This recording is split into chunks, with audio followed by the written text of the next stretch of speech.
मेरा नाम संदीप सिंह वेरकर, मैं पर्थ वेस्टर्न ऑस्ट्रेलिया में रहता हूँ पिछले 11 साल से। जैसे कि हर एनआरआई है, चाहे वो कितने सालों से कितनी दूर भी बैठा हो अपने देश से, अपने देश को तो नहीं निकाल सकता। वैसे ही मैं भी, I am not different to them, मैं भी सेम है। रोज मेरे को 5 बार अपने देश की न्यूज़ चेक करनी होती है, भी क्या चल रहा है उधर। नॉर्मल है शायद सबके लिए, जो भी देश से बाहर आते हैं, प्यार और भी शायद बढ़ जाता है। देश की चिंता भी होती है, देश के हालात पे, क्योंकि हमें लगता है यार हम विदेश में रहते हैं, सबका यही मानना है कि ये देश आगे है हमसे, देश विकसित है, तो हमें लगता है कि अपने देश विकसित क्यों नहीं है। अपने को भी तो कुछ करना चाहिए ना, ऐसा कि अपने देश भी इनके बराबर हो, इनसे आगे हो। बल्कि अपना मेन मकसद तो यही रहना चाहिए, ताकि आगे वाली जनरेशन, आगे वाली आने वाली नस्लें हमें कहें कि हाँ यार, इन्होंने इतना अच्छा देश बनाया, क्या बात है, बाकी देशों के लोग भी यहाँ आना चाहते हैं। मुझे लगता है, मुझे पता है कि ये वाली बातें हम कहते हैं यार नहीं, ऐसा नहीं हो सकता, लेकिन क्यों नहीं हो सकता? अपने देश से प्यार हो तो सब कुछ ही हो सकता है। बहरहाल, मैं कुछ बातें, अभी आइसोलेशन है, कोरोना वायरस है, सब अपनी सेहत का ध्यान रखना, तो मैं कुछ बातें कहना चाहता था काफी देर से। पहले भी एक वीडियो बनाया था, वो घर वालों ने कहा कि ये तो काफी एग्रेसिव है, कहीं लोग तेरे पीछे ही ना पड़ जाएं। तो कुछ बातें मैं कहना चाहता हूँ कि हाँ, अपने देश को अभी ये करने की जरूरत है, ताकि आगे जाके अपना देश सुधर जाए। बचपन से, पहली बात, सब बचपन से हम कहते आए, देखते आए हैं, पढ़ते भी आए हैं, और हर मुसीबत का, अगर कोई भी प्रॉब्लम होती है अपने देश में, मान लो अपने देश में, इंडिया में कोई भी प्रॉब्लम है, हम एक ही बात कहते हैं, यार पॉपुलेशन ही बहुत है, करप्शन, यार पॉपुलेशन ही बहुत है, क्या करें, कंट्रोल ही नहीं कर सकता। और भाई, अगर हर एक चीज की प्रॉब्लम पॉपुलेशन है, तो भाई सबसे पहला काम पॉपुलेशन कंट्रोल ही करना है ना। ये तो कोई 5वीं का बच्चा भी हमें बता देगा। बचपन से हम भी पढ़ते आ रहे हैं, 20 साल पहले पढ़ा होगा हमने स्कूल में कि पॉपुलेशन एक्सप्लोजन हो जाएगा, पॉपुलेशन बॉम्ब है, एक दिन फट जाएगा। भाई फट गया है। हमने अभी, मैं भी देख रहा हूँ पिछले 11 साल से न्यूज, जब से होश संभाला है, 15-20 साल से एक्टिव हूँ। ये सोशल जो भी चल रहा है अपने आसपास, हर एक इंसान है जो 12वीं से निकलता है या कॉलेज में पहुंचता है, उसको पता लगता है कि व्हाट्स गोइंग ऑन, कि क्या चल रहा है अपने देश में, अपने आजू बाजू। तो भाई अभी सबसे पहला काम हमें करना है कि पॉपुलेशन कंट्रोल करना है। और अभी कोई ये क्या अगली शताब्दी में करोगे क्या? कब करोगे? ये कोई टाइम कोई बांधा हुआ हमने, कोई मुहूर्त निकलना है? अभी सबसे पहले स्ट्रिक्ट एक्शन लेना पड़ेगा, कोई ऑप्शन नहीं है। सबसे पहले तो 5 साल के लिए कोई बच्चा पैदा नहीं होना चाहिए, ये स्ट्रिक्ट रेगुलेशन बना दो भी 5 साल के लिए वी कैन नॉट अफोर्ड। हमारे पास ना तो रिसोर्सेज है, ना स्कूल है, ना अस्पताल है, ना कॉलेज है, ना आगे नौकरी है, हम नहीं बच्चे पैदा कर सकते अभी 5 साल। तो उसके अगले 10 साल तक हम सिर्फ एक ही बच्चा पैदा कर सकते हैं, और सब कुछ हो सकता है। अगर चाहे सरकार, चाहे लोग चाहे, तो सब कुछ हो सकता है। 10 साल की सजा कर दो अगर दूसरा बच्चा पैदा किया। अबॉर्शन करने वाले को तो सीधा फांसी है, डॉक्टर को भी और जिसने करवाया उनको भी। ऐसे रूल लाने पड़ेंगे अभी, कोई और ऑप्शन नहीं है। आप केस चला रहे हो, हमारा तो लीगल सिस्टम तो आप ज्यादा ही जानते हैं। निर्भया वालों को 8 साल बाद फांसी हुई है, ये तो हमारा लीगल सिस्टम है, और वो भी इतने प्रेशर के बाद। ऐसे ऐसे पता नहीं कितने घूम रहे हैं, हमें भी पता है। तो अपने लीगल सिस्टम को अपडेट करो भाई। जहां विदेशों में केस हो जाता है, महीने में सजा भी हो जाती है, पुलिस रिपोर्ट के ऊपर ही चल जाता है सारा काम। हमारे वाले वहां पे 30-30, 40-40 साल हो गए, केस लटके ही जा रहे हैं, कभी पिटीशन फाइल हो रही है, कभी, अबे मजाक ही चल रखा है। एनीवे, वो लीगल सिस्टम भी अपडेट करो भाई पहले। लेकिन सबसे पहले काम पॉपुलेशन कंट्रोल, ये तो करना ही पड़ेगा आपको, आपके पास कोई ऑप्शन नहीं है। ठीक है, पहला काम। दूसरा काम, भाई मीडिया पे थोड़ी लिमिट तो लिमिटेशन होनी चाहिए उनके पास। कुछ भी बोले जा रहे हैं, किसी भी चीज का मुद्दा बनाया जा रहा है, 4 आर्मी बिठा रखे हैं, आधे मुसलमान आधे हिंदू, इधर से सिख, चलो जी आपस में लड़वाओ। वो तो अपनी रोटियां सेक रहे हैं किसी ना किसी तरीके, पॉलिटिक्स वाली। और आम जनता के दिल में क्यों जहर भर रहे हो?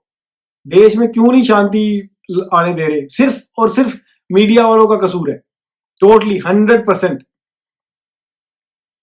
कुछ काम नहीं है तो चलो माइक लेके चल जाते हैं, कुछ ना कुछ तो मिल ही जाएगा, इतना बड़ा देश है, मटेरियल की कमी थोड़ी है, कहीं भी मुद्दा बना देंगे। भाई अभी ये रूल होना चाहिए, सिर्फ नेशनल न्यूज चैनल 4 या 5 मैक्सिमम, और वो भी दिन में सिर्फ 4 ही घंटे न्यूज दिखा सकते हैं। कोई ऐड नहीं, कोई लेना देना नहीं, कुछ और दिखाओ, आई डोंट केयर। 4 घंटे से ज्यादा कोई न्यूज नहीं दिखा सकता। उस पर डिबेट कराना है, जो कराना है, बकवास कर। आज तक आप सब जो भी देख रहे हैं, आप मेरे को बता दो, इन डिबेट्स का आज तक 1% भी फायदा हुआ हो देश को? तो कोई मुद्दा सॉल्व हुआ हो इन डिबेट्स का? डिबेट्स पे बैन लगा, डिबेट होना चाहिए 2 आदमी में, 4 या 5 आदमी ना उसकी सुन रहा है ना उसकी सुन रहा है, सब अपने आप को सही बताए जा रहे हैं। और मीडिया वाले बस अपना पैसे कमाने के चक्करों में, आधे मीडिया वाले तो यही खबरें छापे जा रहे हैं कि कौन से सेलिब्रिटी का बच्चा कहाँ एयरपोर्ट पे कौन से रंग की चड्डी पहन के गया। ये खबर है। आप कोरोना के टाइम पे, मैं आज भी न्यूज खोल के देख लो, अभी भी क्रिकेट की फालतू की न्यूज, किसी ने क्या घड़ी पहनी है और किसी कोई सेलिब्रिटी, ये न्यूज चल रही है। अरे इतने सेंसिटिव टाइम पे जब देश को इकट्ठा होकर ये सोचना चाहिए कि आगे करना क्या है, कोरोना से बाहर निकल के क्या करना है, हमें इकोनॉमी को कैसे आगे लेके आना है। अभी भारत में बने चीज, भारत में क्वालिटी कंट्रोल हो, और उसी भारत की बनी ही चीज हमें खरीदनी पड़ेगी, तभी हमारी इकोनॉमी आगे जाएगी, ताकि हमारी इंडस्ट्री आगे निकले। ये बात कोई नहीं करेगा। फालतू की बकवास। मीडिया पे तो लिमिटेशन सबसे पहले, वो फ्रीडम ऑफ स्पीच वाला ये तुनतुना बजाना बंद करो। अभी जो फ्रीडम ऑफ स्पीच तुम्हें दिए, तुम तो काट के खाने लग गए देश को। इतनी भी फ्रीडम ऑफ स्पीच क्या होगी कि तुम तो जहर घोल दिया पूरे भारत में। सब अपने आप को सही बताए जा रहे हैं। न्यूज रिपोर्टर और न्यूज एंकर आपके हीरो हो गए हैं अभी बिना बात के। उनका काम है सिर्फ न्यूज प्रेजेंट करना, दैट्स इट। कोई भी कर सकता है, कोई बड़ी बात नहीं है। न्यूज पढ़ना कोई तुर्रम खान का काम नहीं है। अपने आप को वो हीरो बने पड़े हैं, हम न्यूज पढ़ा 4 किताबें पढ़ के वो सोचते हैं कि हम ही देश चला रहे हैं। अबे भाई लिमिट में रहो। तुम्हारी जरूरत है हमें अच्छे काम के लिए, देश को बनाने के लिए। देश का सत्यानाश ना करो। तीसरी चीज, ओ भाई हर एक के पास आज मोबाइल है, वो भी कैमरे वाला। सबके पास इंटरनेट है। मैं देखता हूँ कोई हो, सबके पास है ना। अभी फिर ये पोस्टर लगाने की और रैलियां निकालने की क्या जरूरत पड़ गई है? जिसे देखो, रैली तो निकालना आज सबसे ज्यादा मूर्खों वाला काम है, रैली निकालना। इतने वेस्ट रिसोर्सिस का, तेल का, पैसे का, लोगों के समय का, पुलिस का।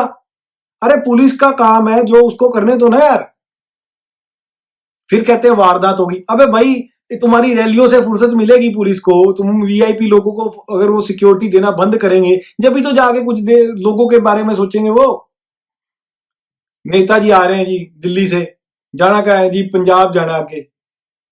हर एक गांव के नाके पे 2 पुलिस वाले खड़े कर दिए बेचारे, डंडा लेके। गर्मी में सर्दी हो, कोई लेना देना नहीं है। सारे, आप इमेजिन करो कितने गांव आते होंगे, कितने रास्ते आते होंगे वहां पे, कितने शहर आते होंगे। बीच में पूरा हरियाणा है, दिल्ली भी है। कितनी पुलिस लगी होगी पूरे दिन के लिए। और पता चला नेताजी तो अपने इटली वाले हेलीकॉप्टर में बैठ के चले गए। क्या फायदा उस चीज का भाई?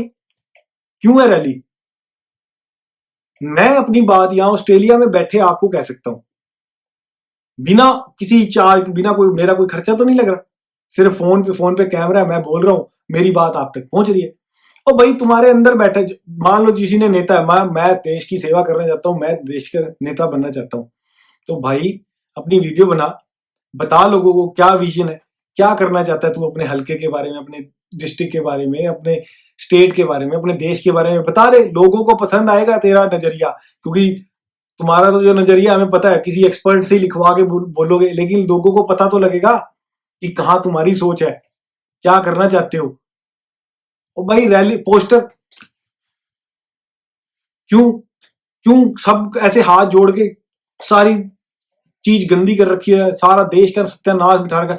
और अभी तो पता नहीं तुम चेंज हो गए होगे, सारा देश चेंज हो गया होगा, ये पॉलिटिशियंस तो पता नहीं। मेरे रहते हुए तो दीवार पे 200 पोस्टर एक ही बंदे के। कहां से आ रहा है पैसा ये? और कहां पूरा करेगा ये पैसा? तुम्हारे से ही ना। टैक्स पेयर का मनी जो गवर्नमेंट ग्रांट देगी वो इसी से निकालेगा।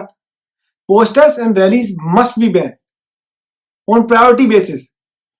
भाई जिसको जो कहना है भाई जाके अपने वीडियो में बना के कहो, वो कोई कौन रोक रहा है? हर कोई बच्चा, छोटा बच्चा भी बना रहा है आजकल वीडियो। आप तो फिर भी, आपके पास तो पूरी टीम रहती है। एक्सपर्ट्स की, they must be ban, simple as that. और अगर वो आप कहते हो कि हाँ आधे लोगों पे फोन नहीं है, और भाई जितने की एक रैली होती है ना, इतने में तो हिंदुस्तान में जितने लोगों के पास वो नहीं है फोन, उतने के तो फोन आ जाएंगे, तो वो फोन बांट दो। वैसे भी तो बांटते ही हो, नशे भी बांटते हो। गांव में बोरियां भर भर के नोटों की आती हैं, इलेक्शन में नहीं आती, सब कुछ बढ़ता है। वो कहते हैं हम डेमोक्रेसी है, कहाँ की डेमोक्रेसी, जब तुमने नोट दे के वोट खरीदना है। और आज भी हो रहा है 21वीं सदी में, बड़े शहरों में तो नहीं हो रहा होगा, लेकिन गांवों में तो पक्का ही हो रहा है। फिर नोट देके, फिर जात पात पे, फिर धर्म के नाम पे वोट ले रहे हो। अब भाई धर्म और रिलीजन को मत, इसको रिलीजन और पॉलिटिक्स को मिक्स नहीं कर सकते तुम, अगर देश आपको चलाना है तो अच्छे तरीके से। आउटसोर्स कर लो, नहीं बस की बात रह गई है देश चलाना, तो आउटसोर्स कर लो, किसी गोरे को ले आओ, फिर और क्या सकता है, यही ऑप्शन बचती है। क्योंकि इनके देश तो देख के लगता नहीं है मुझे इन्होंने इतने, ठीक है परफेक्ट नहीं होंगे, ये करना चाहते हो। क्योंकि हमसे तो देश, मेरे को नहीं लग रहा है इस हिसाब से चल रहा है, इस स्पीड। क्योंकि ये तो स्ट्रिक्ट एक्शन लेने जरूरी है, अगर नहीं ले सकते तो किसी और को बुला लो भाई, बाहर से किसी गोरे को भी, हाँ तू ले ले, हमारे वो बस की बात नहीं है, हमारी नहीं सुन रहे लोग। फिर रिसाइकलिंग, ओ भाई जो हम इतनी पॉपुलेशन है, वो कचरा कचरा कहाँ जा रहा है, कभी सोचा है? 80% तो आपका कचरा आपका वहीं पड़ा है लैंडफिल में, जहां मतलब बस भर रही है, जगह घेरी हुई है कचरे ने। फिर उस 20% रिसाइकिल हो रहा है, मुझे तो नहीं लगता, लेकिन हो रहा होगा, चलो 20%, लेकिन 20% क्या है, ऊंट के मुंह में जीरा वाली बात होगी। इतना बड़ा देश, इतना प्लास्टिक वेस्ट, इतने कप, इतने स्ट्रॉज, इतना खाना वेस्ट। आप सोचो, एक आंख बंद करके सोचो, 130-40 करोड़ लोग जब वेस्ट फेंकते होंगे एक हफ्ते में, तो कितना होता होगा? कुछ, मेरे पास तो कोई फिगर नहीं है। उसमें से वो 80% जो रिसाइकिल नहीं होता, जो उसमें से 20% तो सीधे ही समुद्र में जा रहा है। क्योंकि अपने देश, अपनी आदत है, ले लेंगे पैसा काम करने का, काम नहीं पूरा करेंगे। अब जिस कंपनी ने वो रिसाइकलिंग का ठेका लिया हुआ है, उसको आसान काम लगता है, ट्रेलर पे डाला, बोट पे, चलो जी समुद्र में बीच में जाके डाल दिया। अभी समुद्र तो रखेगा नहीं, उसके पास तो कोई तिजोरी नहीं है, एक ना एक दिन उसने वापस देना ही हमें, जो हम अंदर फेंक रहे हैं। और बाकी जो रिसाइकिल नहीं हो रहा, उसमें से आधा प्लास्टिक वो जला रहे हैं हवा में। तो उस हवा में जलाने से प्लास्टिक क्या होगा, वो मुझे आपको बताने की जरूरत नहीं। तो भाई रिसाइकलिंग के बारे में सोचो, जोड़े पकड़ो, जोड़ों में जाके सामान लेके आओ।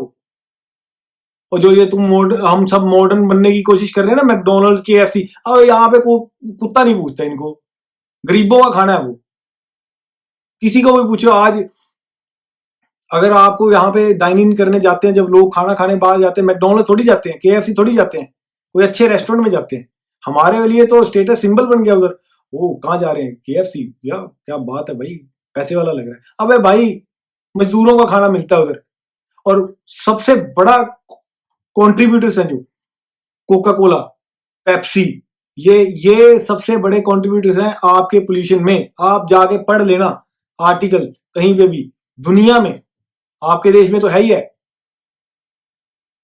कोका कोला छोड़ो भाई, नींबू पानी पी लो। और यार कोका कोला पीनी है तो उनको क्या है भाई, ग्लास वाली बोतल लेके आ, हम नहीं छोड़ रहे कोका कोला पीना, कोई दिक्कत नहीं है, हमें प्लास्टिक वाली बोतल नहीं चाहिए, ना हमें प्लास्टिक वाली स्ट्रॉ चाहिए। अगर आप सिर्फ प्लास्टिक वाली बोतलें बंद कर दोगे, प्लास्टिक के स्ट्रॉ बंद कर दोगे, और प्लास्टिक के बैग लेना बंद कर दोगे, टोटल बैग, अब कोई ऑप्शन नहीं है। ये मैं ये नहीं कह रहा कि हाँ कर लेंगे 10-20 साल बाद, ऐसा नहीं हो सकता इमीडिएटली। ये कोरोना वायरस है, ये टाइम है आपका। अगर आप PM मोदी के कहने पे थाली बजा सकते हो देश की यूनिटी दिखाने के लिए, तो भाई इसके लिए भी कुछ कर सकते हो तुम। और नहीं करोगे, भुगतो खुद अपने बच्चों को। कोई अमेरिका में बैठे बंदे को तो नहीं फर्क पड़ रहा कि तुम्हारा देश गार्बेज बना पड़ा है। और ये आर्टिकल है आपसे ही पढ़ा हुआ मैंने, कि India will float in its own garbage. भाई अपने ही कूड़े में तैरेगा भारत, ये आर्टिकल की हेडलाइन थी। मैं कोई हवा में ऐसी नहीं बातें कर रहा, मैं इतने सालों से ये ऑब्जर्व किया है, तभी आपको बोल रहा हूं। ये वीडियो सॉरी थोड़ा लंबा है, लेकिन भाई देश भी बड़ा है और प्रॉब्लम भी बड़ी है। आराम से पॉज करके देखो, अच्छा लगे बढ़िया है, नहीं अच्छा लगे तो आई एम सॉरी, लेकिन ये सच है।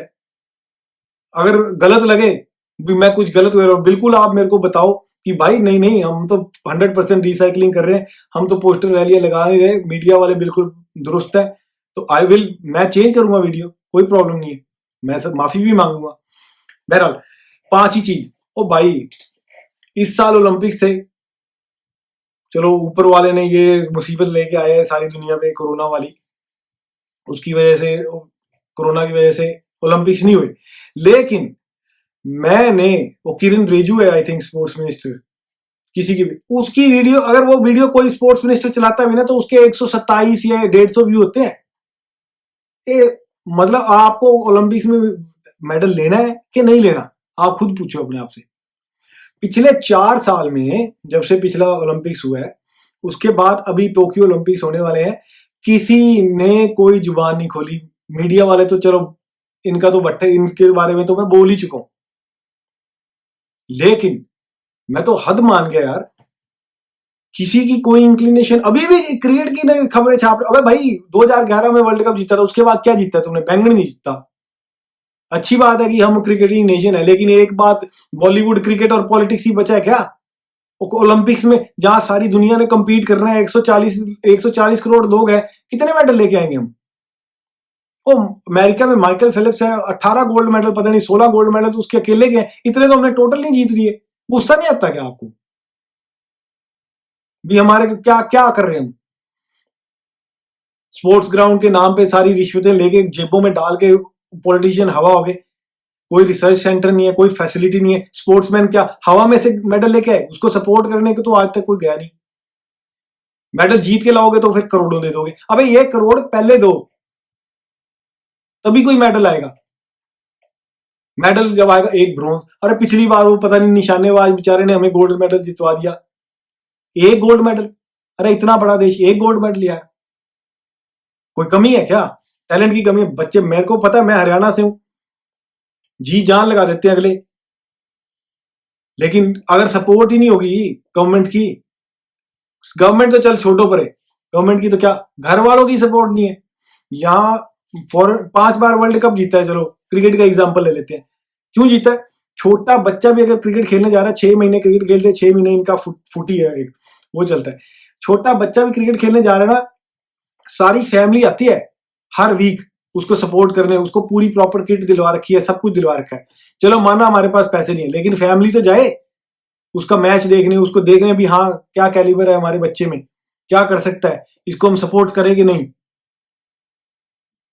अब भाई नहीं बनेगा डॉक्टर, नहीं बनेगा इंजीनियर, तो फिर रोटी खा लेगा वो, उसको कोई और स्किल दिलवा देंगे, आईटीआई है, उसको थोड़ा सशक्त बनाओ। लेकिन स्पोर्ट्स एक पैरेलल कैरियर है, ये आप बात समझो। सिर्फ क्रिकेट नहीं है, उसको बाहर में जाने दो, भी बहुत हो गया क्रिकेट, उसको रखो, वर्ल्ड कप जब आएगा देख लेंगे। ये तो चलते ही रहता है 24 घंटे क्रिकेट, तो कितना क्रिकेट देखोगे भाई? ओलंपिक्स आ गए, चलो यार क्रिकेट देख लो, कोई दिक्कत नहीं है, लेकिन जब ओलंपिक्स, अभी ओलंपिक्स है नेक्स्ट ईयर, फिर उन्होंने पोस्टपोन किया, और कम से कम अब तो ध्यान दे दो। हमारे देश में तो होगा नहीं ओलंपिक्स। पिछली बार कलमाड़ी साहब ने 5-5 हजार के टॉयलेट पेपर बेचे हैं, वो कहीं बैठे होंगे, ऐश कर रहे होंगे आपके पैसे पे, क्या बेइज्जती करवाई है देश की पूरे की। पहली बार इतनी बड़ी गेम होनी है कॉमनवेल्थ वाली, और सारा पैसा खा गए। गंदी दाढ़ी वाला वो, मेरे को गुस्सा बहुत आता है। मैं यहाँ बहुत एक किसी गोरे के साथ था उस टाइम, अगले दिन न्यूज छपी, वो गोरा मेरे को आके कहता है यार तुमने तो वहां बड़े पैसे खा लिए। और मैं क्या बोलूं, मैंने थोड़ी खाए, लेकिन उसके कहने से नाम किसका खराब हुआ है? सारे भारत का हुआ ना, तो सबको शर्मसार होना पड़ा। वो कलमाड़ी साहब फिर ओलंपिक्स एसोसिएशन के चेयरमैन बना दिए जाते हैं, क्यों? बहुत बड़ा काम किया उन्होंने। भाई स्पोर्ट्स पे ध्यान दे लो, स्कूल टाइम से ही दे लो, स्पोर्ट्स के बिना कुछ नहीं है। Education, education is a mafia. और जिस देश में चिकित्सा और विद्या ही धंधा बन जाए, उस देश का क्या फ्यूचर हो सकता है? आप खुद सोचो। सबसे बड़ा धंधा है हमारे देश में, पूरी दुनिया में से, दोनों, चिकित्सा भी और विद्या भी।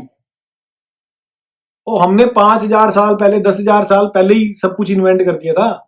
नालंदा यूनिवर्सिटी आज की है, उन्होंने तब से किताबें लिख दी थी जब तक लोगों को पेपर का पता नहीं था, और तब से औषधियां उन्होंने इन्वेंट कर दी थी। आज हमारे देश में देख लो क्या हाल हुआ पड़ा है।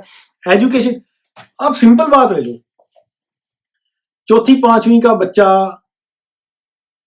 या छठी क्लास का बच्चा प्राइवेट स्कूल में न्यू एडिशन आ गया जी हर साल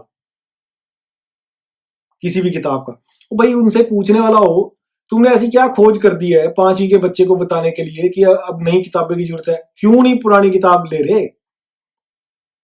अगर किताबों वाला एक माफिया है, आप रिसर्च करके देख लेना, किसी दिन आपको वैसे सामने आ जाएगा।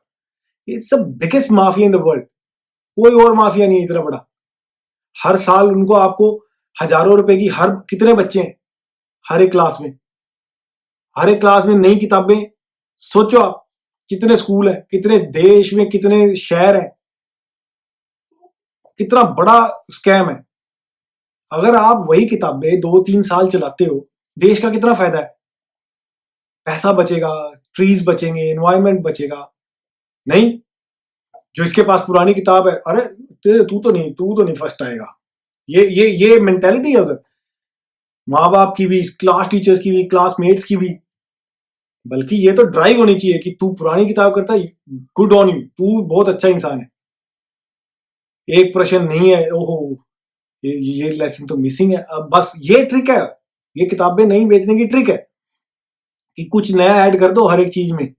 मैथ की एक इक्वेशन नई ऐड कर दो छठी क्लास में, 7वीं क्लास में, बस नई किताब बेचो। ये है। फिर डोनेशन दिखा, किस चीज की डोनेशन भाई?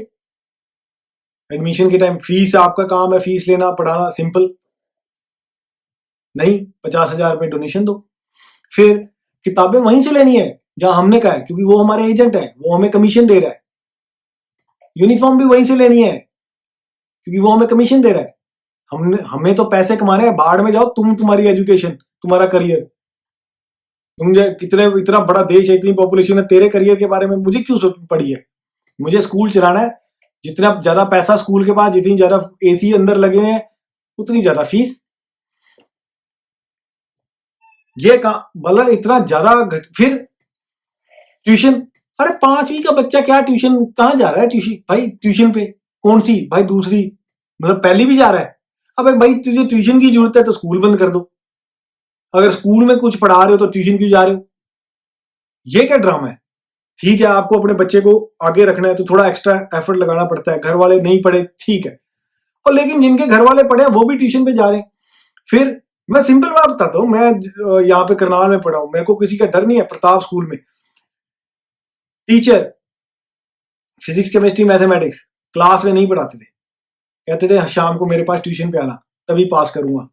तो वो ट्यूशन पे बुलाते थे, उनको पता था कि ये एवरेज स्टूडेंट है, इनको वही क्वेश्चन बताओ जो पिछले 15 साल से एग्जाम में आ रहे हैं, पास हो जाएंगे, सिंपल। ये है वहां पे लूटने का काम, हद है। और ये कुछ देख भी नहीं रहा। अगर सरकार एक कानून बनाती है, अगला तोड़ने के 4 कानून बना लेता है।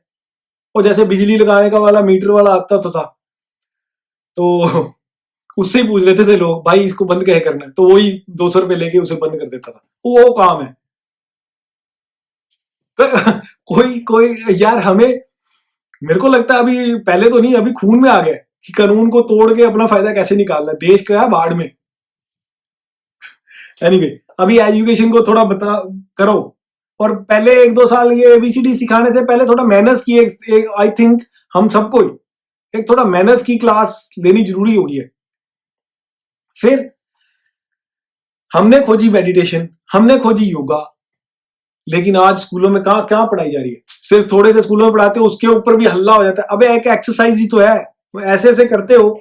योगा और मेडिटेशन भी एक एक्सरसाइज है, इससे किसी के धर्म का क्या लेना देना है? सिंपल है। इसमें मूर्ख वाले बात मत क्या करो ना यार। वो भी मुद्दा बना रहे हैं, वो भी मुद्दा बना रहे हैं, ताली एक हाथ से नहीं बजती। स्कूल पास आउट होने से पहले एक तो 2 या 3 स्किल होने चाहिए बच्चे के पास। किसी कोई स्किल ले लो, सिर्फ किताबों में मुंह पाना ही एजुकेशन नहीं होती। उसके ऊपर उसको सोशल स्किल्स, कैसे उसको बिहेव करना है सोसाइटी में। फिर उसको जो 2 घंटे उसका लाइव टेस्ट, अभी सबके पास वीडियो कैमरे हैं, एग्जाम में इतने पैसे खर्चने हैं तो लाइव होना चाहिए। 2 घंटे मेडिटेशन कर सकता है कि नहीं बच्चा, उसको योगा आता है कि नहीं आता। फिर 12 साल 14 साल सारी उम्र पड़ी है, उसको काम ही तो करना है। सभी आपको सबको पता है, स्कूल कॉलेज पास आउट होने के बाद काम करना है। उसको 6 महीने मिलिट्री ट्रेनिंग क्यों नहीं दे, मतलब मिलिट्री कैंप में नहीं भेजना, लेकिन हर शहर में ऑलमोस्ट आसपास कहीं ना कहीं मिलिट्री या पुलिस का कैंप है। तो बच्चों को 6 महीने डिसिप्लिन और हेल्थ की वजह से उनको 6 महीने सीखना पड़ेगा। लड़का और लड़की डजंट मैटर, क्योंकि लड़कियों को भी सीखना पड़ेगा। वो अभी लेके आओ उसको, लोगों की सेहत और डिसिप्लिन सही रहेगा। फिर अकड़ बहुत रहती है हम में। यहां क्या होता है, स्कूल के बच्चों को वो टिन लेके भेज देते हैं, जैसे कैंसर इंस्टीट्यूट वाले भेज देते हैं, या जो भी है, या एनजीओ हैं, कोई आइज के लिए, कोई बाउल कैंसर के लिए, वो टिन लेके बच्चों को खड़ा कर देते हैं कि हाँ पैसे इकट्ठे करो। उससे बच्चे का जो अकड़ है वो नीचे रहती है। हमें भी करना चाहिए। एक तो वो अच्छे कॉज के लिए, दूसरा बच्चा थोड़ा सबक सीखता है कि पैसे की अहमियत क्या है। बीमारी के लिए कर रहा है, उसके अंदर अच्छापन पैदा होगा। बहुत सारी चीजें एजुकेशन में करने वाली। और ये जो पैसे कमाने वाले कॉलेज है, धंधा बंद कराओ इसे। और स्कूल तब तक नहीं खुलेगा जब तक जितने की उसमें क्लासरूम बनी है उतने का ग्राउंड नहीं होगा उसमें। इतना हाँ ग्राउंड बना के इतनी बड़ी बिल्डिंग, और बच्चों मैं तो हद मानता हूँ, 6 दिन बच्चा स्कूल जाता है, उसे 40 मिनट मिलते हैं उसको 6 दिनों में खेलने के लिए ग्राउंड में। अबे क्या करने, भगवान ने इतना अच्छा जीवन दिया है, मेनली तो उसने खेलने के लिए दिया था। चलो अभी सब कुछ चेंज हो गया तो हमें करियर भी बनाना है, सबको पढ़ना भी जरूरी है। वो कम से कम आधा आधा तो रख लो, आधा पढ़ाई आधा वो स्पोर्ट्स। तुम तो 98% किताबें और 2% खेल, और फिजिकल एजुकेशन भी क्लास के अंदर बैठ के सीख रहे लोग, मेरे को समझ नहीं आ रही। फिर बैगिंग, ओ भाई बैगिंग वाला माफिया भी बंद कराओ। कब कराओगे? बाहर से लोग आते हैं, लोग मांगे जा रहे हैं, और हट्टे कट्टे, जिसकी मजबूरी है, बिल्कुल खाने को कुछ नहीं है, अपाइज है, समझ आती है। हट्टे कट्टे लोग, कोई शनि महाराज बन के घूम रहा है, कोई बजरंग बली के कपड़े पहन के घूम रहा है, कोई शिव जी के कपड़े पहन के घूम रहा है, मांगे जा रहे हैं हट्टे कट्टे जवान लड़के। हाउ डे दे, भिखारियों का देश है क्या हमारा? मत, ये इट इज इलीगल और होने भी नहीं देना चाहिए। ये देश के नागरिकों की जिम्मेदारी है, भीख नहीं देनी इनको। फिर पंचायत राज, ओ भाई पंचायत राज हो गया, खत्म करो इसे। अब सब कुछ, सब गांव में सबके पास इंटरनेट है, सब सबसे बड़ा फेलियर है पंचायत राज। मेरे को पता है सरपंची के इलेक्शनों में क्या होता है, दारू पिलाई जाती है, पैसे बांटे जाते हैं, सरपंच बनते हैं, फिर गुटबाजी होती है, लड़ाई होती है, कोई अपनी जमीनें बेच रहा है। Total failure, stop it, simple. Drugs, भाई ड्रग्स का क्या करोगे? ये तो फैलता ही जा रहा है। पहले पंजाब में था, पंजाब से हमें कंट्रोल नहीं कर पाए, फिर अब हरियाणा में आ गया, उधर हिमाचल में चला गया। हरियाणा की 5-6 डिस्ट्रिक्ट तो खत्म हो चुकी हैं। क्या करोगे? हेरोइन, टीके, इसका इलाज है, shoot on site, simple. Any drug peddler, जो भी ड्रग बेचते हैं या जो भी ड्रग म्यूल्स हैं, शूट ऑन साइट, सिंपल। इतने बड़े देश में हम लॉलीपॉप चुसा के नहीं कर सकते कुछ भी, इट हैज टू बी। वहां पे बहुत स्ट्रिक्ट होना पड़ेगा, वरना नहीं चल पाएगा तुम्हारा देश। वरना तो it is already a failure. अगर हम नहीं नहीं जी, हम हमारे में प्रॉब्लम ही है, हमें सिर्फ अच्छा अच्छा सुनना लगता है। अरे हमने तो ये हमारे देश की हिस्ट्री इतनी बढ़िया, हम हमारे पास इतने सुंदर सुंदर मंदिर हैं, गोल्डन टेम्पल है, ताजमहल है, हमारे पास इतने किले, हमारे पे बस हमें अच्छा अच्छा सुनाओ, हमें कड़वा कड़वा नहीं सुनना ना, क्योंकि यार हमें थोड़ी अच्छा लगता है असलियत सुनना। हमें आदत नहीं है। हमें सिर्फ तेरी पार्टी, तू कांग्रेस, तू बीजेपी, ये वो, बस ये करना आता है हमें। हमें क्यों जा रहे हैं हम? एक नेता है, उसके घर के आगे क्यों खड़े हम? उसका झंडा लेके क्यों खड़े हम? क्या जरूरत है हमें? वो उसका काम है कि हमारी से, अगर वो पॉलिटिशियन बनना चाहता है तो वो कोई एहसान नहीं कर रहा हमारे पास, उसको उसकी अपनी चॉइस है, और उसका धर्म ये बनता है कि वो सिर्फ हमारी सेवा करे। यहाँ फॉरेन में मैं आपको कभी वीडियो बना के दिखाऊंगा, मेंबर ऑफ पार्लियामेंट आगे काला कुत्ता नहीं बैठा, कोई झंडा नहीं लगा, कोई लाल बत्ती नहीं लगी, कुछ नहीं लगा। तभी देश ऐसे है, क्योंकि और फिर भी इतने अच्छे देश है, लोग फिर भी पॉलिटिशियंस को गाली दे रहे हैं। ओ मेगा यार, तुम्हारे लिए इतनी सुंदर सड़कें, 24 घंटे इलेक्ट्रिसिटी, पानी साफ आ रहा है, हवा ताजी है, तुम इनको फिर गाली दे रहे हो। मैं कहा तुम हमारे जाके लालू मायावती ये पता नहीं ऐसे ऐसे मैं कहा बेच के खा जाए तुम्हारे देश को। मैं कहा तुम तो इनके चरण धो धो के पियो, जिनको तुम गालियां दे रहे हो। कहते नहीं नहीं दे आर इडियट्स। ओ मैं कहा इडियट्स के तो आई भी नहीं है ये भाई, इडियट्स तो मैं तुम्हें दिखाऊंगा कि वहां चल क्या रहा है। एनीवे ओ भाई इनका पीछा छोड़ो, बस हो गया। ये क्या जी, मेरा दोस्त है, मेरा दोस्त है, उसके आगे कजन है, उसका चाचा जी वहां पे एमएलए के इलेक्शन लड़ने हैं। अब उनके पार्टी के लीडर वहां आए हुए हैं हिसार में, तो तू अपने दो दोस्तों को लेके आ। मतलब कुछ मतलब इट डजंट कोई सेंस बन ही नहीं रहा। वो आदमी इसको भी नहीं जानता, उसको भी नहीं जानता, उसको कुछ लेना देना नहीं है कौन सी पार्टी से वो खड़ा है, क्या वो कहना चाहता है, लेकिन रैली में जाना है। ये प्रॉब्लम है। बैन कोई सपोर्ट करना है अपने घर में बैठ के करो, कोई सड़क पे उतरने की जरूरत नहीं है, ना किसी एमपी एमएलए के घर के आगे जमा होने की जरूरत है। कोई कंप्लेंट है, शिकायत है, ठीक है जाओ, आजकल वैसे भी ऑनलाइन काम हो गया। ओ भाई पुलिस हटाओ इनसे और पुलिस सड़कों पे लेके आओ, लोगों के बीच में लेके आओ अगर देश ठीक करना है तो। फालतू में ही हवा दे रखी है, एक आदमी के पीछे 50 कारें। और यहां एक बार करके दिखाओ, पकड़ के डस्टबिन में डाल देंगे नेता समेत उनके सिक्योरिटी गार्ड्स को भी। इनकी यहां पे मैं आपको बताता हूं, पिछला प्राइम मिनिस्टर था Malcolm Turnbull, I think it's Malcolm Turnbull का केस था, उसने 18,000 यूएस ऑजी डॉलर कहीं खर्च दिए, ठीक है, वो हिसाब नहीं मिल रहा था उनको, वो अपनी फैमिली के साथ कहीं छुट्टियां मनाएगा, तो लोगों ने इतना भवंडर मचा दिया। कहते नो इंडिया का ऑलमोस्ट 9 लाख रुपया बना। मैं कहा 9 लाख के लिए भवंडर मचा दिया तुमने। ओ मैं कहा इतना तो पीए का भांजा रोज खा जाता है उधर किसी नेता के। ये मेंटेलिटी है यहाँ पे लोगों की, पैसा नहीं खा सकते इनका लोगों का। यहाँ पे रिश्वत होती है, लेकिन जैसे कॉन्ट्रैक्ट दिलवा दिया किसी को तो शायद पकड़े जाते हैं तो बचते नहीं है। हमारी तरह की कनेक्शन है जी, ये फलाने का दामाद है और ये है, बच जाएगा, ऐसा नहीं होता। जो पैसा मान लो $50 मिलियन किसी प्रोजेक्ट पे लगना है, वो 100 का 100% लगेगा। हमारी तरह नहीं है कि आपने बीच में खाया, कोई हिसाब ही नहीं चल रहा किधर गया पैसा।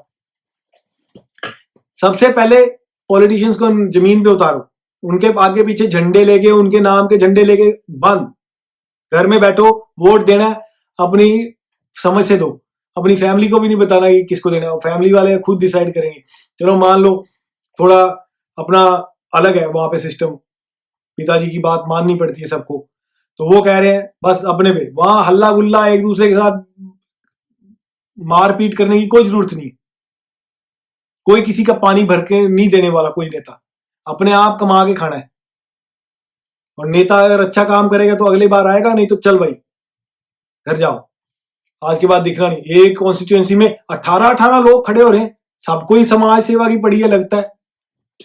सबको पता है कि कितना प्रॉफिटेबल धंधा है, बाबा जैसे बाबा बने हुए हैं, वो काम इनका है।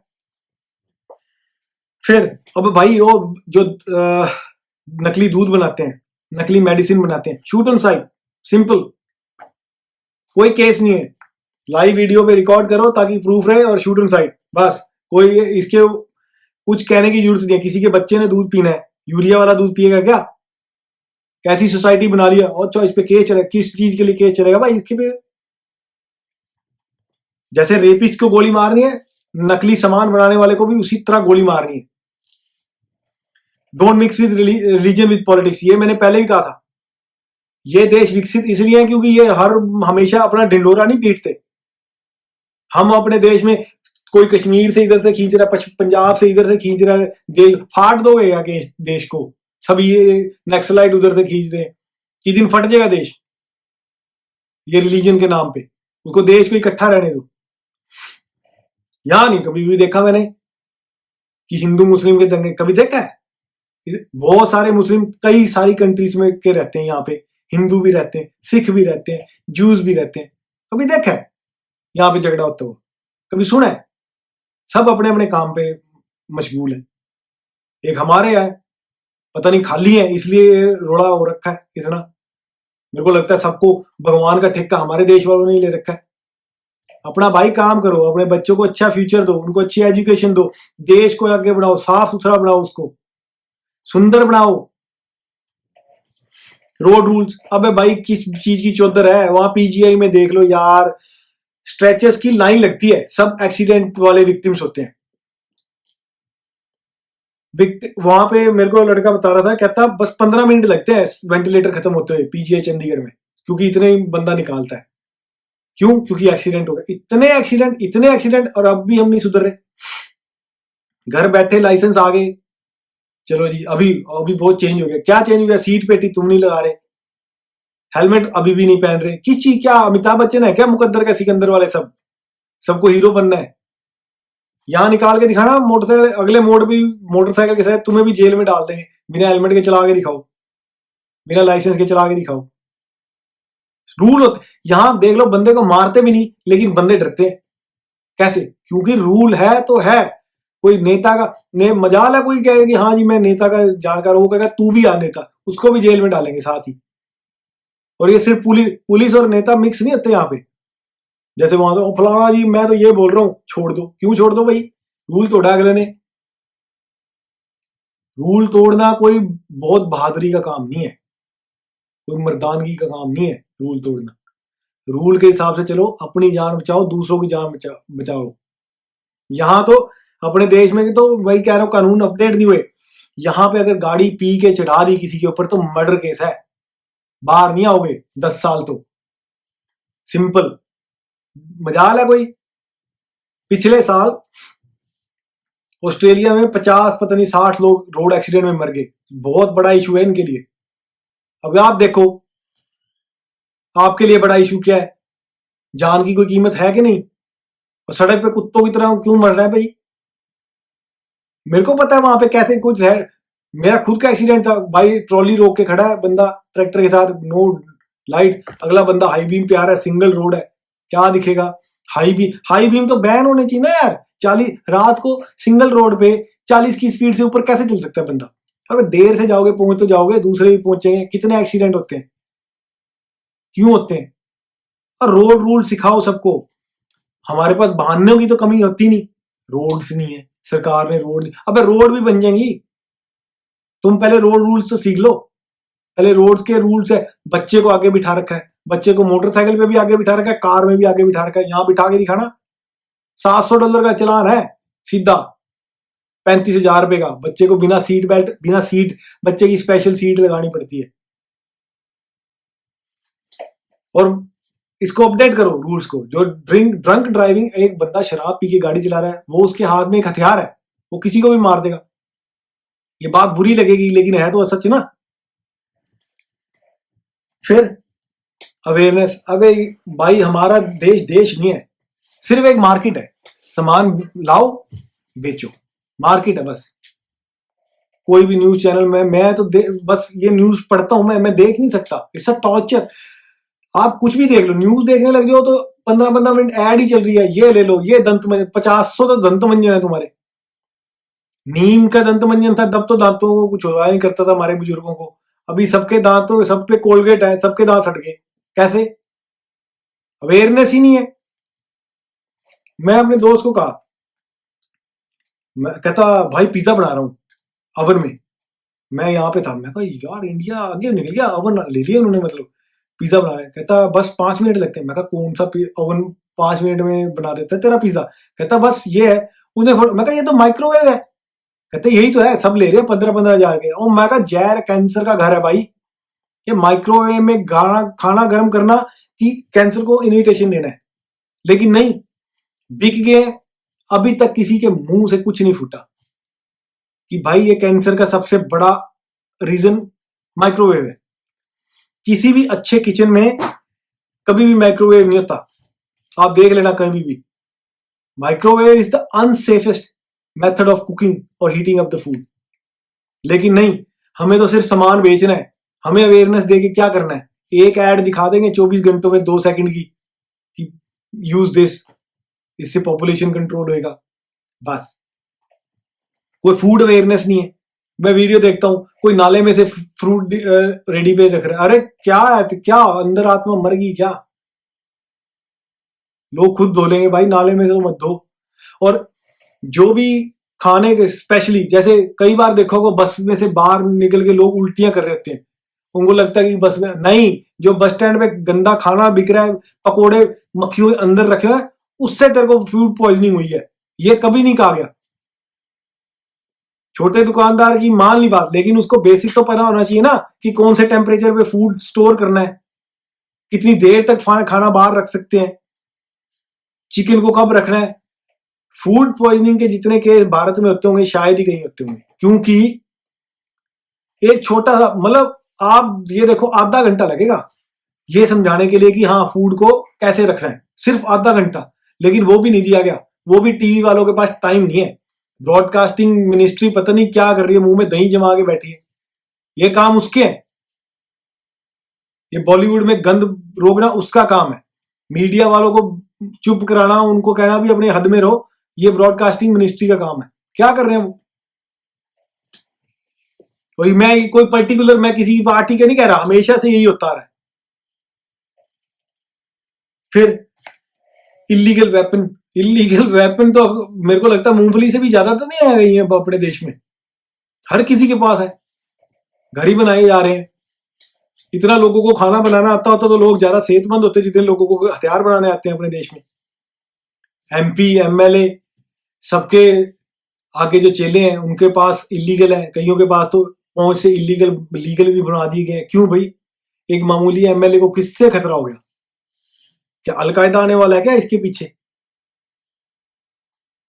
चलो ठीक है, थोड़ी सिक्योरिटी चाहिए, फिर पता नहीं कितने हजारों एमपी हैं, एमएलए हैं, मतलब 500 से ऊपर तो एमपी हो गए, उनके पास 5-5 गाड़ियां चाहिए पुलिस वालों की, फिर एमएलए को भी चाहिए, फिर मिनिस्टर्स को तो पता नहीं कितनी चाहिए। और सारा जो पुलिस फोर्स है इनके पीछे इनके लिए ही है क्या? कहने को जनता के लिए। भाई पुलिस जितना भी काम करेगी जनता के बीच में रहेगी तो बहुत बढ़िया कर देगी काम। थोड़ा उनको पावर बढ़ाओ, उनको डंडे की जगह थोड़ी गन वन दो, उनकी वर्दी सही करो। यहाँ वाले पुलिस वालों के पास पेपर स्प्रे, पता नहीं हथकड़ी, एक बेल्ट पे ही सब कुछ लगा हुआ है। कार में जाते जाते कार में उनके पास कंप्यूटर है, पीछे पुलिस की गाड़ियां उनके सिस्टम में वो डालेंगे, थोड़ी सी मतलब खराब लग रहा है ये चला भी रहा है, उसी टाइम नंबर प्लेट पे डालेंगे, अपने कंप्यूटर में नंबर प्लेट डालेंगे, सारा रिकॉर्ड आ जाएगा कि ये गाड़ी वाला कौन है, रजिस्ट्रेशन भर रखी है, इसका लाइसेंस एक्सपायर तो नहीं हुआ, कहीं आड़ी टेढ़ा आदमी तो नहीं है। हमारे वाले तो नेताजी खा गए, ऑगस्टा वेस्टलैंड खा गया, कोई कहीं खा गया। एक ये इंडिया पाकिस्तान, अबे दोनों देश क्या कर रहे हो? जो पैसे तुम्हें अस्पताल स्कूल कॉलेज अच्छे रोड बनाने के लिए लगाने चाहिए थे वो तुमने घुसा दिए सारे हथियार खरीदने में। अगले दिन वो ट्रंप जी आए हैं, 3 बिलियन का चढ़ावा चढ़ाया उनको, वो चले गए। 3 बिलियन यूएस डॉलर में कितने स्कूल बनते हैं? या चलो जो स्कूल बने उनमें, हमारे तो स्कूलों में अभी तक चेयर नहीं आई, प्राइवेट स्कूलों में दरी पे बिठाया जा रहा है, ब्लैक बोर्ड। भाई यहाँ पे सरकारी स्कूलों में टच स्क्रीन वाले टीवी हैं, जाके देखना तो सही कभी मौका मिले सरकारी स्कूल। यहाँ पे हमारे चेयर ही नहीं बनी भी अभी, टीचरें सलाइयां ही उन रही हैं क्या अब तक? तो अब तुम्हारे स्वेटर नहीं पूरे हुए भाई। और पब्लिक हॉलीडे भाई थोड़े कम करो, देश की आउटपुट बढ़ाने के लिए सारा दिन छुट्टियां ही लोगे क्या? 6 महीने मेरे को लगता है काम होता होगा, 6 महीने बंद। भाई थोड़ा करो इसके बारे में। Public holidays, less public holidays, कम छुट्टियां होंगी, ज्यादा आउटपुट बढ़ेगा देश का। फिर भाई 70 से ज्यादा तो पेस्टिसाइड्स और ये जो फंगीसाइड्स हैं वो इलीगल है पूरी दुनिया में, वो हम यूज कर रहे हैं। मेरे को अभी तक याद है ये, अब मैं बचपन में मोटा मोटा दाना देखा करता था गेहूं का, अभी दाने इतने छोटे हो गए, कैसे हो गए? वो जेनेटिक डिसऑर्डर आ ही जाएगा ना, इतने डेंजरस केमिकल। खेतों में पहले मेंढक भी होते थे, सांप भी होते थे, मोर भी होते थे, एक चीज नहीं रही, क्योंकि पानी पीते हैं, सब खत्म। चूहे चाहे तो भाई है ही नहीं। तो सोचो इंसान का क्या हो रहा होगा। हमें तो पता नहीं कहाँ गुम हो गया हमारा देश इन पैसे की होड़ में। वो बठिंडे में थर्मल पावर प्लांट खुला, उन्होंने रिवर्स बोरिंग कर करके जो वेस्ट वाटर था वो इतना डीप 100 मीटर डीप भेज दिया, शायद 200 मीटर डीप। वो पूरी की पूरी बेल्ट को कैंसर हो गया, लेकिन कुछ नहीं बना। हमारे देश में जीवन का कोई महत्व रह नहीं गया, सबका प्रॉब्लम पॉपुलेशन ही है। फिर यार रेप कंट्री है क्या हमारा? कितनी खबरें, कुछ तो मीडिया हाईलाइट कर रहा है, लेकिन उसको ये खबर तो हाईलाइट करनी ही चाहिए ताकि लोग आगे आए, सरकार आगे आए। यार रेप कंट्री है क्या हमारा? तो आपको क्या लगता है फॉरेन वाले पढ़ते नहीं है जितने गंदे तरीके से आपने लड़कों यहाँ पे लोगों ने लड़कियों को बलात्कार करके उनको मारा है? पिछले 2012 से तो यार हद ही मच गई है। हमें एक बार तो टाइम ऐसा आ गया था, हम गोरों के छोटे बच्चों की तरफ देखने में थोड़ा डरने लग गए थे हम। मैं कहा ये क्या सोचेंगे हमारे बारे में, क्योंकि वो तो यही सोचते हैं कि ये तो भारत से आए हैं भाई, ये तो ऐसा सलूक करते हैं। यार कमाल है। और ऊपर से तुम 8 साल, मतलब जख्मों पे नमक रगड़ने वाली बात होगी। 8 साल तुमने लगा दिया। अरे अगर 8वें दिन तुमने गोली मारी होती ना उन लोगों को, जैसे वो उधर पुलिस ने एनकाउंटर किया हो, डॉक्टर का बेचारी का रेप करके उसको जलाया था, तो अभी नहीं होता ये हाल। यार कमाल है, सोचने वाली बात। मतलब एनीवे, इसके बारे में सीधा गोली वाला भाई नहीं। कोई मान कहेगा कि नहीं नहीं गोली नहीं, कानून। अबे ये पीपड़ा नहीं बजाओ। मैं हरियाणा का आदमी हूं, सीधी बात है भाई, ऐसे काम के लिए तो गोली है सीधा।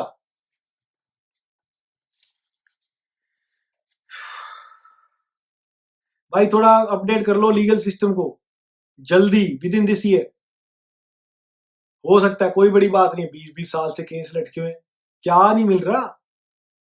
बाकी तो विद्युत तो देश है, वहां तो कोई नहीं ऐसा कह रहा कि हमारे साथ ना इंसाफी होगी। सबको, पुलिस को सब कुछ पता है।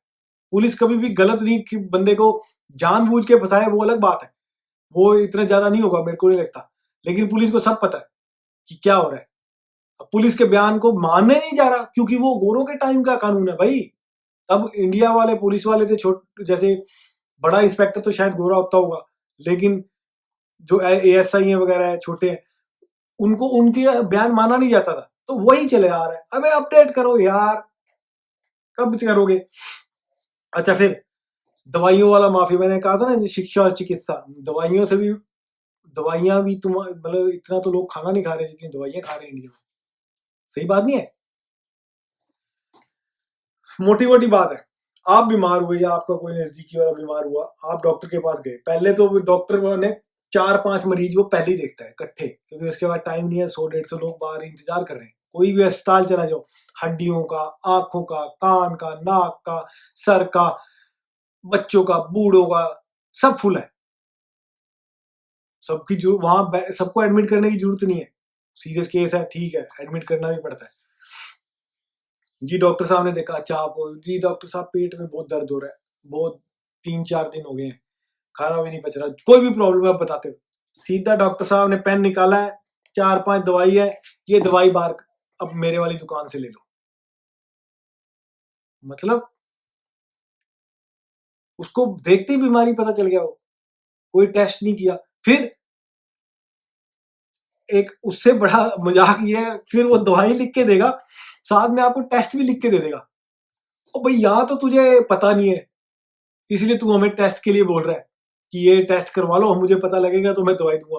और यहाँ फिर तुझे पता है तो तू दवाई दे रहा है। अबे दोनों काम साथ कैसे हो सकते हैं? हद है। अपना ही अप बैन, सबसे पहले तो मेडिकल स्टोर अस्पताल में होना, इट शुड बी बैन। क्योंकि सबको पता है मेडिकल रिप्रेजेंटेटिव आते हैं, 10 रुपए की दवाई, 20 रुपए मेडिकल कंपनी वालों के, 60 रुपए डॉक्टर साहब के। सो डॉक्टर साहब वही लिखते हैं, और कोई सॉल्ट अलग से तो किसी ने इन्वेंट कर नहीं दिया यार। छोटा बच्चा, मैं यहाँ पे आया तो जैसे ये देखते रहे, मेरा बच्चा बीमार हुआ, मैं डॉक्टर के पास लेके गया, उसने कोई दवाई नहीं दी, कोई एडमिट नहीं किया, कोई टीका नहीं लगाया, कोई ग्लूकोज नहीं लगाया। मेरे को बड़ा गुस्सा चढ़ता था। मैं कहा यार मेरा बच्चा ठीक भी नहीं हुआ और इसने दवाई भी नहीं दी। दूसरे जब ज्यादा तबीयत खराब होती है तो एंटीबायोटिक दे दी, चलो बच्चे का 2-3 दिन में बुखार। लेकिन बाद में मुझे समझ आया कि बच्चे को तो वो ग्लूकोज की सिरिंज की कुछ जरूरत होती नहीं है। ये हमारे देश वाले सिर्फ लूटने के लिए उनको ग्लूकोज ये वो सब कुछ दे रहे हैं। और इसका इलाज ये है, सरकार, मुझे पता है ये डिफिकल्ट है, लेकिन इसका इलाज ये है कि जितनी भी दवाई बनेगी फैक्ट्री में, उसकी अकाउंटेबिलिटी हो कि कितनी दवाई बनी है, किस किस मेडिकल स्टोर पे गई है। फिर डॉक्टर, यहाँ पे क्या होता है, जब तो आप डॉक्टर के पास जाते हो वो अपने कंप्यूटर में नोट्स बनाता है कि इस बंदे को देखा है, इसकी डेट ऑफ बर्थ क्या है, इसका एड्रेस क्या है, ये इस परेशानी से, इसको ये इस परेशानी है, इसको फिजिकली जूझ रहा है इससे, और इसका ये टेस्ट किया है, या फिर इसको मैंने ये दवाई दी है और इतनी दवाई मैंने लिख के दी है। वो मेडिकल बिना प्रिस्क्रिप्शन के यहाँ आपको सिर्फ पेनाडोल या न्यूरोफेन मिलती है, या बैंडेड मिलते हैं। यहाँ पे हमारे वाले तो नशे के टीके भी, कोरेक्स भी, सब कुछ बिना प्रिस्क्रिप्शन के आ रहा है। कौन जिम्मेवार है इसका? कौन रोकेगा यार? डॉक्टर को हर एक पेशेंट को देखने से पहले उसको नोट्स बनाने पड़ेंगे। सिंपल भाई, कोई दिक्कत नहीं, तू कम पेशेंट देख, हम ये बाकी के सारे काम कर लोगे ना, रिसाइकलिंग वाले, अच्छा खाना वाले, तो आधी तो बीमारियां वैसे ही खत्म हो जाएगी। इस मेडिसिन वाले माफिया को बंद करो भाई। गोलियां इतनी खिलाए जा रहे हैं, 100 mg की पेन किलर दिए जा रहे हैं। किसी भी डॉक्टर के पास कोई इलाज नहीं है किसी दवा। आपका डायबिटीज है, वो तब तक वेट, आपको हाई शुगर है ना, उसको कम करने के लिए उसके पास कोई दवाई नहीं है। लेकिन जब आपको डायबिटीज हो जाएगी तब उसके पास इंसुलिन है, उसके पास कुछ नहीं है। हाँ, अच्छे सर्जन है, वो भगवान का रूप, मतलब डॉक्टर एक हिसाब से भगवान का रूप है। लेकिन आप किसी भी डॉक्टर के जाके पूछ लो, उसके पास पेन किलर के सिवा और कोई आपको कुछ देने के लिए नहीं है। दहेज, मतलब अभी भी किसी शताब्दी में तो लोग कहाँ पहुंच गए हैं। कितनी ऑप्शन है, क्या क्या चीजें आ गई है, आईफोन का पता नहीं कौन सा वर्जन आ गया। हमारे वाले अभी तक दहेज भी अटके पड़े हैं।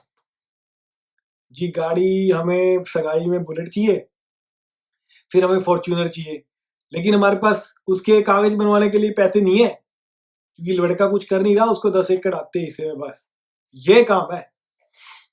हाँ, वो गाड़ी शराब पी के ठोकेगा जरूर, इस बात की गारंटी मैं लेता हूँ। शादी हुई है, शादी नहीं है, तमाशा है, तमाशा। आज रिश्तेदारों को अंगूठियां नहीं मिल रही। मामा, बड़े मामे को डाला तो छोटा मामा रूठ गया, ताऊ को डाला तो छोटा चाचा रूठ गया। अबे शादी में मजा लेने के लिए और आशीर्वाद देने के लिए कम, और रूठने के लिए लोग ज्यादा आते हैं। माँ बाप अपनी पूरी जिंदगी की कमाई लेके बेटी की शादी की, ठीक है, तो उसको पढ़ाया लिखाया, उसको उसकी शादी की, कर्जा लेके जमीन बेच के, और लेकिन फिर भी लोग नाराज हो गए। और तो और जिनको फॉर्च्यूनर दिया वो भी नाराज हो गए तीसरे महीने, जिनको 20-20 तोले सोना दिया वो भी नाराज हो गए। क्या मजाक है यार, कुछ तो शर्म करें हम। मतलब इतना कौन सा गया गुजरा लड़का है जो लड़की वालों से लेके पैसा अपना गुजारा करेगा? मेरे को तो वो बताओ। वो गया गुजरा ही है जो दहेज लेता है, सिंपल। अच्छा, एक सीरियस मैटर, चाइल्ड पोर्नोग्राफी। इसके बारे में बात खुलेआम नहीं हो रही, क्योंकि हम तो मंदिर मस्जिद बनानी भाई, क्या करें, बहुत बिजी लोग हैं। चाइल्ड पोर्नोग्राफी, फरवरी में मैंने न्यूज पढ़ी, 3 महीने के अंदर भारत में 25,000 वीडियो अपलोड होगी चाइल्ड पोर्नोग्राफी की। 90 दिन में 25,000 वीडियो। कहाँ कर रहे हैं भाई? पता लगाओ, पता लगाओ किनके बच्चे हैं। हमारे ही बच्चे हैं, किनके बच्चे होंगे? सबके। और ये तो 3 महीने की है। ये तो इतना ज्यादा सीरियस इशू है, मतलब गोली नहीं भी तो टैंक का गोला वाला काम हो रखा है। कुछ तो वेबसाइट पे अपलोड हो रही है, कौन है इनके पीछे, मतलब कौन इनको पैसे देके वीडियो देख रहा है। यार आप सोचो इस बारे में, आप एक बार ये सोचो कि 25,000 छोटे बच्चे बच्चियों की वीडियो अपलोड हो रही है भारत के, कोई फर्क नहीं पड़ता हमें, कुछ नहीं लेना देना हमें। और कल को इनको बढ़ावा मिलेगा, ये तो सबके बच्चे उठा लेंगे। इसको बंद करो यार। ठीक है पॉर्न देखते हैं लोग, ठीक है नॉर्मल है, पर ये और बचपन में हम जाते थे स्कूल में, तो रास्ते में कई बार बस नहीं होती थी तो पैदल चले जाते, 6-7 किलोमीटर था, तो रास्ते में कोई जामुन का पेड़ था, कोई सतूत का, कोई अमरूद का, कोई आम का, आज एक भी पेड़ नहीं है। तो भाई plant more fruit trees, simple. लोगों में आधा भूखमरी तो वैसे ही मिट जानी है जितने ज्यादा ऐसे पेड़ लगाओगे। फिर अभी यार अभी वो चला हुआ है कोरोना वायरस, तो मैं सबसे ये कहना चाहता हूँ कि कई बार ऐसे होता है नीचे फोन नंबर दिया जाता है, हर समस्या का समाधान कर देंगे, शादी विवाह, गर्लफ्रेंड, गृह क्लेश, नौकरी, ये वो, है ना, उनको। फिर जो ये बाबे हैं, ये आसाराम, पता नहीं कौन, सबका जिनका धंधा चला हुआ था अभी तो जेल में है, राम रहीम है, जो भी है, रामपाल है, और भी कई सारे हैं। वो ये अभी कौन सा है वो निर्मल बाबा कृपा वाला, इन सबको इकट्ठा करो, इनसे पूछो कि भाई कोरोना का इलाज कब जाएगा। ठीक है, इनको पूछो है तेरे पे कोई इलाज, क्योंकि कल को इलाज आ गया इन्होंने कह देना हमने ढूंढा जी, हमें तो पहले से पता था। इनके अंधे भक्त इन्होंने मान भी लेना है कि हाँ बाबा जी ने ढूंढा, बाबा जी तो कृष्ण के अवतार हैं, ऐसा सभी मानना है लोगों को। वहां पे लोग तो यही कहते हैं कि कृष्ण जी के यही अवतार है। हमें, मैं कहा यार बख्शो हमें जीने दो, आप रहो इनके पास। हमें हमें दर्शन जब देने होंगे भगवान ने, हमें खुद यहाँ आराम से दे देंगे। हमें इतने अच्छे कर्म हमने नहीं किए कि भगवान हमें दर्शन दे देंगे ऐसे छुट्टे में। एनीवे इनसे पूछ लेना सब कहाँ गए हैं, इनको पूछो कोरोना वायरस का इलाज है कि नहीं। बाद में ये ढींगे मारते रहते सारे के सारे। अच्छा, ये यार अपना दुर्भाग्य ऐसा है कि रोड ट्रैफिक रूल्स ऐसे हैं कि सेहतें अब खराब हो गई हैं, लोग बीमार ज्यादा होने लग गए हैं, खाने पीने की वजह से चोट भी लग जाती है लोगों को, कुछ और भी कारण हो जाते हैं, लोग दाखिल हो जाते हैं अस्पताल में। ठीक है, दाखिल हो गया बंदा, उसकी फैमिली 1 या 2 बंदे उसके कमरे में रहते हैं। फिर क्या होता है जी, पूरा का पूरा गांव उठ के उसका पता लेने चला जाता है शहर। फिर जी उसके रिश्तेदार दूर दूर के, जो मतलब दुनिया दुनिया में उसको पिछली शादी में मिले थे 10 साल पहले और अभी आज उसका पता लेने आया, वो आ गए। ओ यार वीडियो कॉलिंग कर लो, ट्रैफिक बचेगी, तुम उनका पैसा, उनका टाइम बचेगा, जो फालतू में तुम्हें चाय पिला रहे हैं, तुम्हारी शक्ल देखनी पड़ रही है उसको, वो पहली तकलीफ में है। वीडियो कॉल कर लो, तुम्हें इतनी चिंता है, मुझे पता है सबको चिंता है, जो बीमार है, जिसको चोट लगी हुई है, उसका पता लेना जरूरी है, डॉक्टर से ज्यादा तुम्हारी विजिट इंपॉर्टेंट है। ओ भाई वीडियो कॉल कर लो, क्यों भीड़ कर रखी है, इतने अस्पताल फुल है, सब बेड फुल है, उनके पता लेने वाले आ रहे हैं, अस्पताल में तांता लगा हुआ है। यार क्या है, थोड़ी तो कॉमन सेंस अब यूज करें हम सबके सब कि वीडियो कॉल कर भाई, तू ठीक है, ठीक रहा, अपने सेहत का ध्यान रख, जब तू घर आएगा तो हम तेरे को देखने आएंगे। पता नहीं कौन कौन आए जा रहा है, आए जा रहा है, अच्छी बात है आपकी चिंता करते हैं, लेकिन यार उसका इफेक्ट तो देखो कितना बड़ा पड़ रहा है, शहर में भीड़ कितनी हो रखी है, और 20 रुपए के केले 80 रुपए में बिक रहे हैं तुम्हारे चक्करों में, सेब बिक रहा है 150 रुपए किलो सिर्फ तुम्हारे चक्करों में, बिना बात के। और वीडियो कॉल करो, बस खत्म करो। भी अस्पताल में पर्सनली आके मिलने की जरूरत नहीं है। अगर आपको चिंता है तो उसको भी दिखेगा, आपको भी दिखेगा, ठीक है, उसके घर वालों पे भी बोझ मत बनो, आप अपने ऊपर भी बोझ मत डालो, अपना टाइम मत खराब करो, अपने पैसे मत खराब करो, देश का तेल मत वेस्ट करो बसों पे, गाड़ियों में, मोटरसाइकिलों पे चढ़ चढ़ के जाने के। ठीक है, फिर है जी रिजर्वेशन। रिजर्वेशन अच्छी बात है, लोग दबे कुचले वालों को आगे मौका मिला है। मेरे को रिजर्वेशन से एक ही प्रॉब्लम है, एक छोटी सी, कि मान लो एक के घर में जिसके पिताजी मान लो एसपी हैं या एसडीएम है या जज है, बड़ी पोस्ट पे है, उसको दोबारा रिजर्वेशन देना सही है? वो उसके हिस्से की रिजर्वेशन जनरल कोटे को मत दो, कोई प्रॉब्लम नहीं है, उसकी जात वाले को दो ना जिसको चाहिए, और जिसके घर में पहले ही लाख रुपए आ रहा है महीने का, उसको फिर क्यों रिजर्वेशन की जरूरत है? उसके हिस्से की नौकरी उसी के जात वाले को दूसरे को दो ना, जिसको चाहिए। अभी भी कई फैमिलीज होंगी जिसके घर में एक भी सरकारी नौकरी नहीं है, तो एक एक घर में 10-10 नौकरियां दे दी थी। ये किस चीज की रिजर्वेशन हुई यार? ये तो उसका अब्यूज हुआ रिजर्वेशन का। रिजर्वेशन वो होती है कि दबे कुचले लोग, जो पिछड़े लोग हैं, जिनके पास रिसोर्सेज नहीं है, उनको आगे लाया जाए। ओ भाई, एक ही फैमिली को थोड़ी आगे लाना है, सारी फैमिलीज को आगे लाना है। सिंपल है ना यार। मेरा ये वीडियो मैंने कहा था काफी लंबा हो गया, मैं अलग अलग भी बना सकता था, लेकिन यार मुझे अपनी बात कहनी है, अपना मन हल्का करना था। मेरे से कुछ हुआ फ्यूचर में तो मैं जरूर करूंगा, लेकिन ये देश में रहने वाले यही कर सकते हैं। ये क्रिकेट, बॉलीवुड और पॉलिटिक्स छोड़ो, अभी भी टाइम है। देश का कुछ नहीं बिगड़ा, देश के पास बहुत है, देश ने हजारों साल से हमें दिया है। अब हमारी बारी है देश को कुछ देने की। देश को खराब हमने किया है तो ठीक भी हमें ही करना पड़ेगा, कोई करके नहीं होगा, बहुत स्ट्रांग हो गए करना पड़ेगा।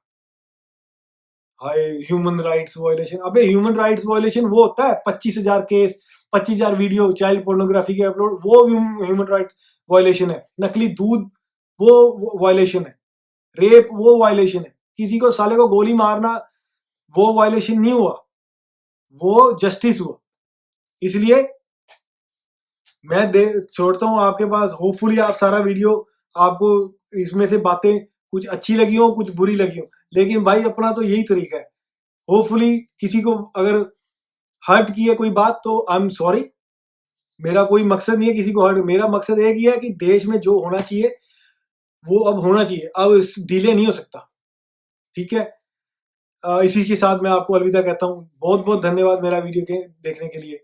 जय हिंद।